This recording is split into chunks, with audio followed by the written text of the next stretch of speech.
I didn't think she'd literally throw one. This is the chocolate you need to serve from now on, okay? Got it. It's called FACTUAL. It's the highest rated chocolate on the planet. What the heck is over this way? Yo, this has gotta be a secret room. That's where the crew is. We just got a bunch of funny looks. Attention, boys. We're about to take off. Fasten your seatbelts. Stop being hooligans. Thank you.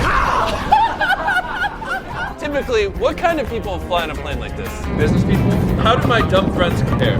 Pretty dumb, I guess it's At this price point, they serve the highest quality food anytime you want it and wherever on the plane you want it.